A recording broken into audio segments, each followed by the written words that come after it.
ఇన్ఛార్జీవోగా ముద్దన రవిచంద్ర బాధ్యతలు స్వీకరించారు. శ్రీవారి ఆలయంలోని బంగారు వాకిలిలో ఆయన బాధ్యతలు చేపట్టారు. తిరుమల పుణ్యక్షేత్రంలో ఒక భక్తుడిగా తోటి భక్తులకు సేవ చేసే భాగ్యం తనకు లభించిందని రవిచంద్ర చెప్పారు. తనకు ఈవోగా అవకాశం కల్పించిన సీఎం చంద్రబాబుకు ఆయన ధన్యవాదాలు తెలిపారు.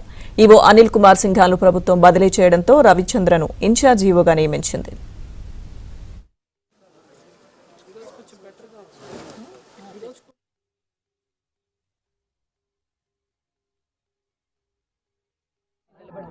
భక్తుల యొక్క నమ్మకాన్ని, ప్రభుత్వం యొక్క నమ్మకాన్ని ఆ దేవుడు ఇచ్చిన శక్తితో నిర్వర్తించగలమని మనస్ఫూర్తిగా కోరుకుంటున్నాను.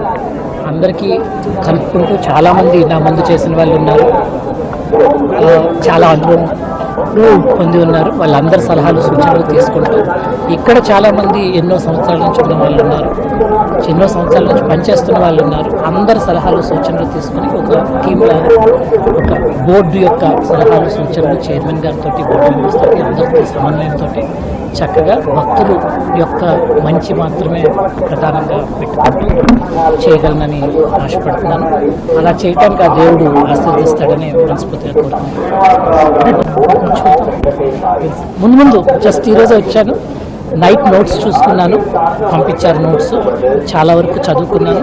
మీటింగ్కి వెళ్ళాక చూసినాక ముందే ఒక భావంతో కాకుండా ఉన్నది ఉన్నట్టు చూసి ఏం చేయాలో ఆలోచించాను. మళ్ళీ దేవుడి మీద భక్తి విశ్వాసాలు ఏ విధంగా